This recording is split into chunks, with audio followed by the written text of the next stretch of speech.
We are live. Beautiful. Welcome everybody to another episode of Crystal Diaries. Tonight we've got Donna L Barnard with us, the Tarot Witch. Say hi. Hi, everyone. We'll give people a minute. People might jump on. I'll switch on the comments. And feel free, anyone that's joining us, to just ask questions.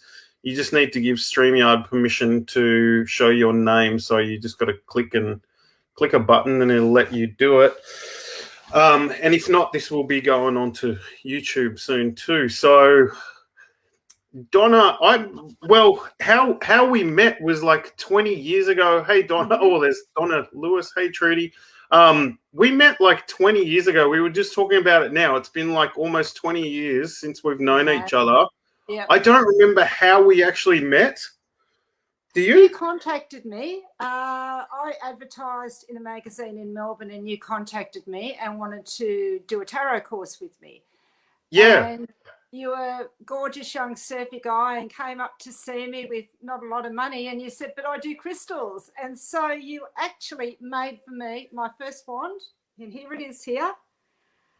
And it's still proudly in use, and it's just beautiful. It's been great. So great energy in that. That's so cool. We were just a wand to last 20 years and more. Absolutely. Yeah.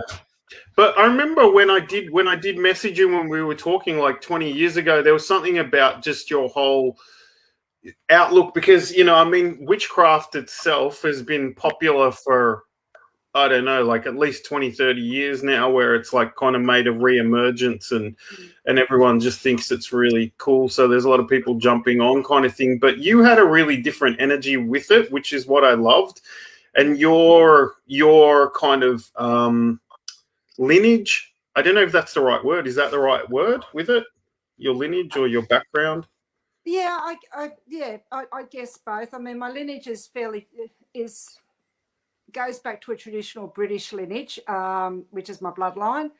So rather than, there's a lot of emphasis these days on books and trinkets and bits and pieces that people feel that they, like to have around them to craft and create spell work, and that's absolutely perfect. That's not necessarily my path. I'm pretty much a more down to earth, grounded. If it's out in the garden, I'll pick it up. If it's a stick hanging off a tree and it calls to me, I'll pick it up too. Or I'll go down to the ocean and write a sigil in the sand. So I'm a pretty much nature girl. But my tool, I suppose, that I do use, and I always go back to, is the tarot. I just love the tarot, and I'm fortunate enough that I come from a lineage of seers. My auntie was a seeress. My dad could see things. My sister can see ghosts. So we have quite a lot of Scottish blood in the family. So that whole Scottish sight thing, and for me, it's come out through my cards. I just adore my cards. They're part of me. I use them just about every day. I use them in my craft work. They inform my practice. I use them to meditate. I use them to path work. I use them when I speak to my goddess. They're wonderful. I don't know how they work. I don't care how they work. I know that there's been a whole lot of books written about, the psychological aspects and trying to distill it into so many words. To me, it goes further than that. It's a connection to my soul. And I'm just so honored, I guess, to be able to have lived my life pretty much being able to work with my passion, share my passion, and have it inform what I do and inform my magic. Yeah. So it's awesome. a really nice fit with the natural world as well. Sorry, I didn't mean to cut you off there, Simon. No, that's fine. It's something, but I did want to go back to, because this is something that not a lot of people know this, and it's something that you taught me like 20 years ago, was that in the old days, and I'm not sure how far back we're going, and because your lineage goes back, like 500 years or something? It goes back a fair way, yeah. Yeah. Yeah. What I loved was in the old days they didn't have like a special wand, and there's nothing wrong with, like, I make wands myself, or used to make wands, but they would just pick up like a pine cone. That was the main wand kind of thing, and that's what I loved about the way the stuff that you were teaching me at the time was it wasn't about actually creating a big ritual. You didn't need to like go on the fifth moon of Saturn or whatever it was. It was like, let's just use everything. And it's kind of like almost like martial artists talk about this too, is like you use everything around you. You don't exclude it, but you're willing to use like whatever is going on for you around you. You can use that kind of thing. So I just wanted to point that out. That's really cool too. And then there was another thing that's just left my brain where we were talking about, oh yeah, so the history of tarot, because that's actually interesting, because that dates back like what, hundreds of thousands of years too, doesn't it? Well, no one's actually been able to pinpoint where tarot actually originates. There's different theories that it came out of China. There's theories that it came out of Egypt. The earliest recorded cards date back to about 1340, and they have some facsimiles of those in the British Museum. And it was sort of around that period of time, it was adopted by the Italian nobility, and they used to make a parlour game out of it. But its origins go back, obviously, pre that. There's talk that it's the book that the gypsies took out of Egypt when they started traveling. But its symbols are universal. So I suppose where it actually starts from doesn't really matter. It's more about the symbolism of it, and just, it was believed, there's one school of thought that believes it's a teaching of the mystery schools, and rather than a whole lot of notes being given out, which would then, if they fell into the wrong hands, they could cause trouble for the mystery schools. People were executed and disappeared, and with the wrong sort of information, or with what was deemed to be inappropriate information got out that could inform the masses. So rather than word, which could be quite dangerous, concepts were ingrained in pictures. So in a way, it is really the Paul Houston refers to it as the devil's picture book, and the devil being the horn god of nature, or the whole male principle of the nature spirit. And is that what it is? Is it mystery teachings that have been embodied into cards? No one really knows, but it gives it a beautiful, I guess, provenance, and it excites where you can go with it, and how you can think about it, and how you can link in with it. And these days, look, there are some wonderful artists, and they produce some stunning cards, but there really are cards, I guess, that slant to so many different traditions. My favourite is I use the original Rider-Waite, and these are the original plates to this deck. Actually were destroyed during the Second World War, but they're called the original because the colour in this deck is as close as possible to the original colours that were envisaged for this deck. So this is from the Golden Dawn, which was a magical society at the turn of the century in Britain. So it holds a lot of old magical principles in the drawings of it. Whereas another one of deck that I really enjoy is the Alchemical Tarot, and this is a deck that is used by a lot of ritual magicians, alchemists, people that want to really get into that whole high magic side of things. There's a lot of Egyptian themed decks, so if your preference is sort of more for an Egyptian pantheon, it can sort of help inform you getting in touch with the Egyptian deity. So there's really a deck out there for everybody. But what I like about this, and I guess how I can use this in my practice, and how does this link with nature, is that it's universal concepts, and you can just take it and sit out in nature with it, and pull a card, and just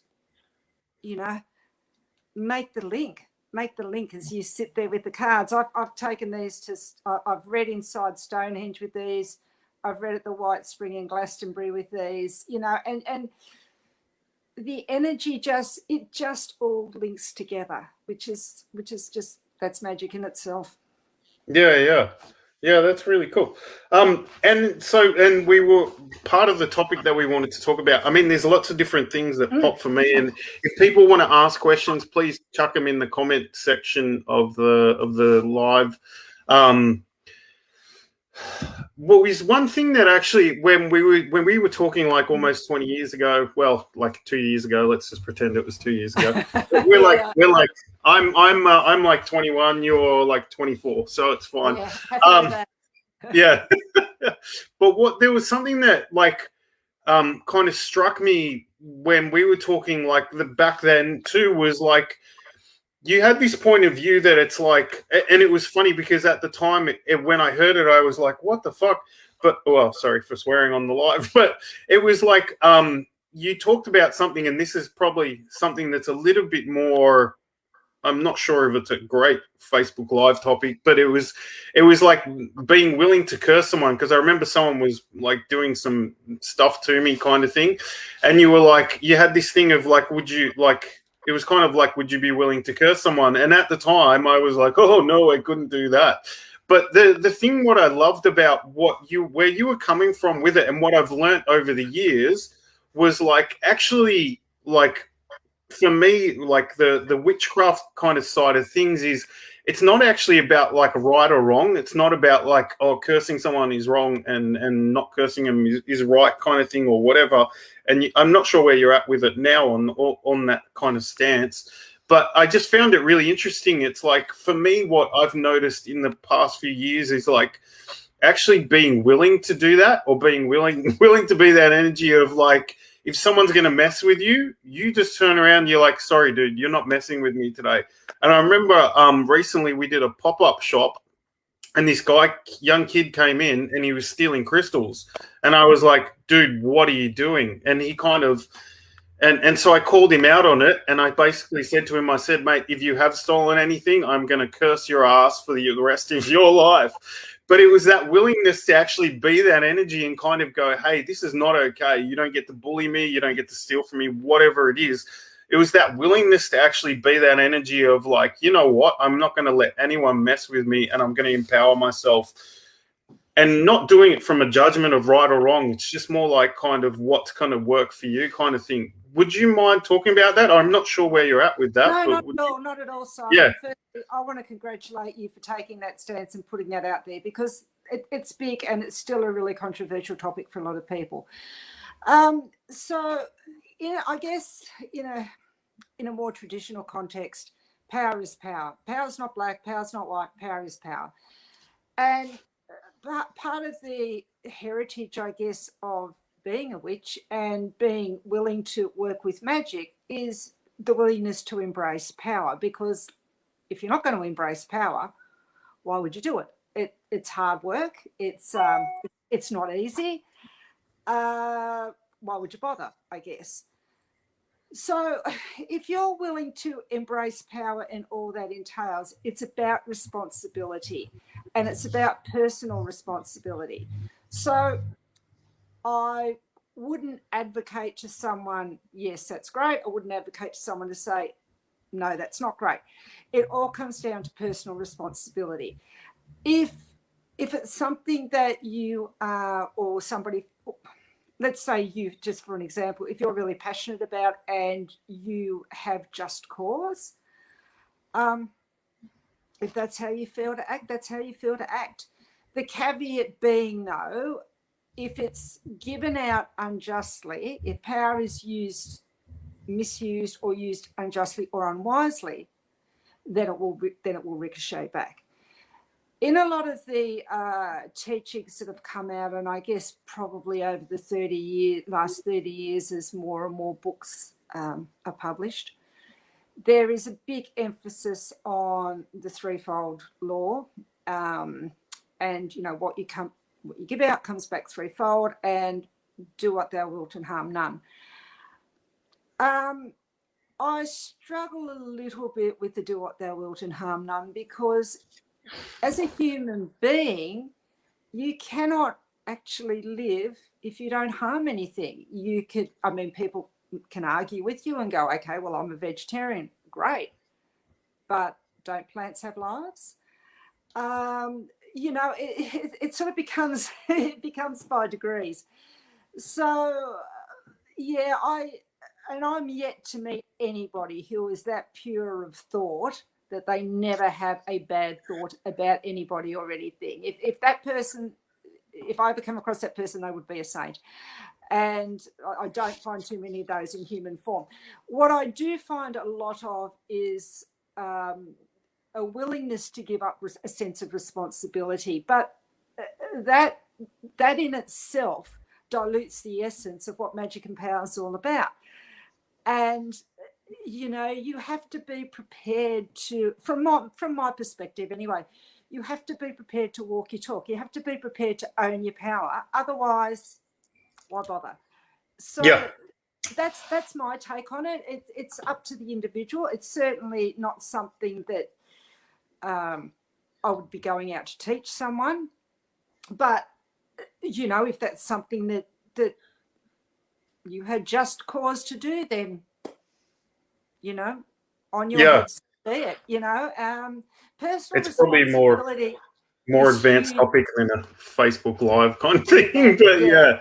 I guess that's in a nutshell, but I'll just end that bit there and say personal responsibility is really important in all magic and all craft work. And I think sometimes it's a little bit of an overlooked issue. Yeah, I think, I mean, it is a more, and I will say this, it's a more advanced topic. It's something that definitely brings up a lot of judgment for a lot of people. It brought up judgment for me. And then after a while, I kind of got to look at it and went, well, shoot. And it's the thing for me too, is like when we talk about this too, is it's not actually going out and saying I'm going to curse this person or whatever it is, but it's actually having that willingness to do it is what makes the difference to me. And like for me, I study a lot of access consciousness, and in access we talk about like this energy of like being willing to be anything, being willing to do anything. Because a lot of people will say, well, love is the answer, love is the key. But I always say to these people, I'm like, okay, well, if someone broke into your house, would you send them love or would you tell them to get the F out? Yeah. And they're like, yeah. And that's when it's like, it's actually looking at what's required, what energy is required here. Because if someone's going to come into your house, you're not going to be like, can I bake you a cake? Can I get you a cup of tea? You're going to be like, get the fuck out. You know what I mean? You're going to call the cops kind of thing. So I think it is a more advanced topic. But I think for me, I just wanted to bring it up too, because I love that willingness of like, it's like being willing to be any energy, being willing to do what is required in order to create whatever you have to create, but also having your own back with that too. So yeah, thank you for chatting with me about that. Pleasure. You know, yeah, it is. If you want to talk about another time, we can always do an advanced chat on that one night. Yeah, cool. Someone Trudy's written, don't the cards choose you, kind of. So she said Trudy Martin has written, don't the cards choose you? The tarot cards choose you, or do you choose the cards, or does it matter? No. Good point, Trudy. Good point. Yeah, I don't buy my own cards. If I buy my own cards, the deck doesn't work for me. Never has done. Never has done. So I let the decks come to me. I'm cool. That. Yeah. Yeah. So can I ask you, because you've got how old's your tarot deck, your favorite tarot deck that you said, the Rider-Waite one? So how old would that be? How many years have I had this one? Yeah. Probably going on 16, 17 years I've had this one now. Oh, cool. What's the oldest tarot deck you have? Well, it's actually, I have it behind me. Sorry. You're right. This is actually, I've got two copies of the Rider-Waite, but these actually go back to the 1970s. So wow. These are actually before copyright. So they're about 1974, I think they are. Oh, cool. Yeah, I do collect decks, so I do buy my own decks, but I don't tend to work with them. Any particular decks that are working decks are given to me. And that's all in the way that it is. Yeah, okay, cool. Yeah. Which is if anyone, handy when people know that you're into them, because a lot sort of drop into my hands. I'm sure that'd be just like getting thrown through your car window as you drive down the street or something. If anyone else has got any questions, pop them in the chat too, guys.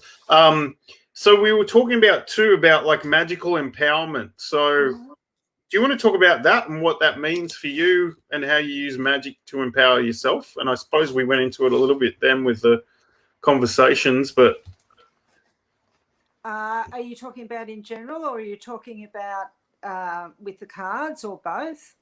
Well, both. Yeah, both. Okay, so how does magic empower me? The natural world empowers me. So, just being out in nature and being observant, because there's magic everywhere. It's not, I'm not a terribly ritualistic person, so I'm not, sometimes I'll set up a whole circle and put all the tools out. But normally for me, it'll just be to go out and walk out and see the moon and talk to the moon. Or there's a particular tree that I like to go and walk among its roots. Or I'll take my dogs for a walk up on the cliff top, and there'll be fairy rings, that there'll be mushrooms where the fairies have left rings overnight. And to me, that's very much, taking that time is empowering to the soul, and that's empowering to me, because then I do a lot of cloud scrying as well, and I get a lot of messages from the clouds. I think that all that is very much empowering the magical side of self, because it's so easy to be disconnected in the everyday world. So easy to be disconnected. Or with my cards, I might walk by and be seeking a message and ask for a card, and a card will pop out, and I might sit out in nature with it, or I'll just resonate. I often do path workings with cards. Path workings is a really powerful tool where that's, I guess, more than a meditation. It's actually entering into the card, sitting with the card, closing your eyes, bringing it up in front of you, and entering into the card and entering into the landscape and talking with the inhabitants of the card. Yeah. There's no hard and fast rules. I think it all gets back to being aware and being observant. And if I wanted to do a little ritual around a particular need, I empower that with the tarot card as well. So if I was, for example, maybe healing, I might take the deck down to the ocean and pull the sun card out and sit the sun card on the sand and put sigils around it, and just sort of let the sun soak it in, and then let the tide wash it out. We'll take the card back first, but let the tide wash it out. It's that sort of, it's co-creating. It's co-creating with what's around me. Can I ask, like, this is, I don't know if this is relevant to this or not, but like, where does it stand in your lineage with like that, the concept of like oneness and stuff like that? So say you don't have the cards or whatever. So what were the old, the ancient, well, kind of, going back a few hundred years, were they using cards, or were they just using? They'd use whatever was at hand. They'd often design their own cards, or they'd throw sticks. Or, as I say, I scry a lot of clouds. I'll go out and watch clouds and look for shapes and ask questions, or puddles on the ground. It's really about working with what is presented to you. Yeah. Some of the and there's some really good stuff that's come out in the last few years, but some of the stuff that's come out in the last few years tend to make magic and witchcraft this really big thing, and it's almost like there needs to be an explosion of light and bang and all these fantastic things happen in front of you.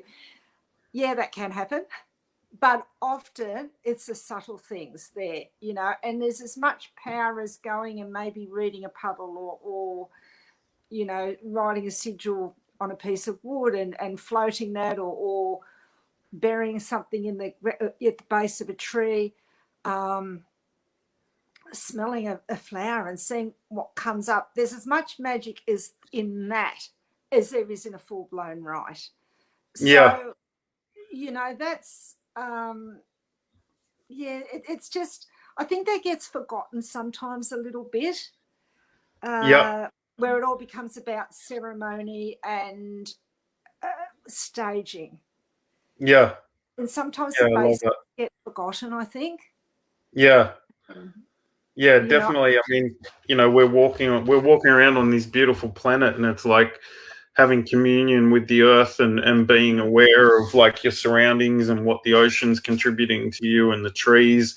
And that is like, for me, that is true magic. Like actually receiving from everything around you.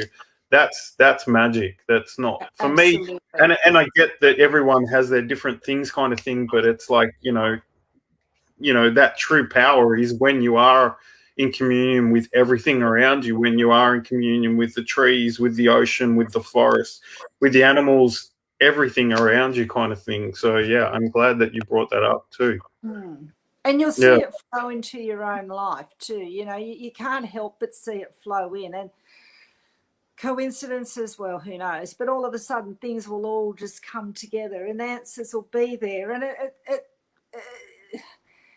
I think sometimes that gets a little bit missed and taken for granted, where that's actually a really sacred thing that happens. Yeah. Yeah. That's awesome. Thank you so much for having this chat with me. Unless people have got some questions, we might end it there. If anyone's got any questions, chuck them in the chat now. And so where can people find you if they want to get in touch with you and know more about, like, maybe get a tarot reading or learn Absolutely. some of the old craft? There's a couple of Facebook pages. There's Donna the Psychic Tarot Lady is one of them. And the Tarot Witch is another one. I'll put them in the comments right now. So people can contact me through those. And Donna the Psychic Tarot Lady is also on Insta. So yeah, people are more than welcome to contact me through those, and we can carry on a conversation from there. Cool. There's someone's written. I'm just going to read a couple of the comments here. Yes, that's me too. In that I get so empowered from nature. So some of the old eucalyptus trees near where I live seem so old, wise, and knowing. I'm so stoked you two have popped up in my life today, as last night I was thinking about wanting to merge my knowledge of oracle cards and tarot cards with crystals. Just listening to you speak is hitting so many awakening coincidence nails on the head. Love and light to you. Mwah. Thank you, Kobe. Thank you so much. And Madhu has written, can I get to know about my soulmate, how he looks like? I'm single now. I think if you want to know that, you can ask Donna for a reading. I like that you asked that though. And someone said, would you be willing to pull a card now? Would you want to? Maybe you can look her up if you want to get a reading. Yeah. Simon, I just in response to that first comment that you gave me just then, I'd just like to make a point that there's no hard and fast rules. Again, a lot of the things that have been published, great, and that they provide a good jumping off place. But there's, just because one book may say that a tree means this to that person, and another book might say a tree means this in the Druidic tradition, for example. Let the tree speak to you. I'm really big on that. It's good to be aware. And look, I carry that right through. I carry that through to my cards as well. It's good to be aware of a traditional meaning, but don't be held hard and fast by it. Yeah, the way that it communicates to you may be completely different to the way that it communicates to me. And I think that's really important, that people just have confidence in the communication that they're receiving, that it doesn't matter if it varies from what everybody else said. It's your path, it's your craft, it's your magic, it's how it works for you. Yeah, I love that you're saying that too. And it's like, this is something that I've learnt over the years too, is no one knows you better than you. And so, like, you can interpret things and see things that no one else sees. Like when you look at the clouds, you will interpret that and you can read the clouds, whereas other people will just see clouds or they'll see something else kind of thing. So I really love that too. And the thing is, like, it's really learning to trust that knowing and to follow your own knowing and to follow, like, what lights up your world, kind of, if you get that, you know, whatever it is, but just kind of follow your own knowing and follow your own awareness. And absolutely, you know, and that's, you know, when we talk about, you talk about lineage and traditional lineage, things weren't written down, things were passed down, and you know, but then it was passed down for the person to then go, okay, thank you for that, but I get this as well. And that's how knowledge grows, that's how the body grows. So it's more, pardon me, the lineage is very much in that whole nature-based, earth-based, box and dice based. You know, you don't have to go out and spend $1,000 on something. As you said, a stick will do, and it's how the stick speaks to you and what you do with it. And yes, certainly respecting the principles and knowing the principles in your mind and being aware of what's being passed down, but not being afraid to take it and grow it. And that, you know, I'm by nature a solitary. I have worked in groups and had some great experiences in groups, but I'm by nature a solitary because I don't like being put in a box. And so anybody, I just say that for anybody that wants to be exploring their path in magic, that might be feeling perhaps not as confident as they could be, to trust. What's important is your connection to deity, your connection to nature, and how they speak to you. Yeah, that's awesome. Thank you. Yeah, I would be like, yeah, I'd say it with everyone too, is always trust your knowing, trust what you know above anyone else, whether it's, you know, the most powerful psychic on the planet or whatever, like trust your knowing and trust what you know, kind of thing. So awesome. Thank you so much. We've got some other comments here. Agreed. Bianca's written agreed. We all receive messages in different ways and we interpret them in our own way. And yeah, that's awesome. Awesome. Thank you so much for joining me. Whoops, I just did something there. Thank you so much for joining me. It's been way too long. Let's not leave it for another 20 years. No, thanks for having me, Simon. It's been great. You're welcome. You're so welcome. Okay. All right. Thank you. Bye. Bye.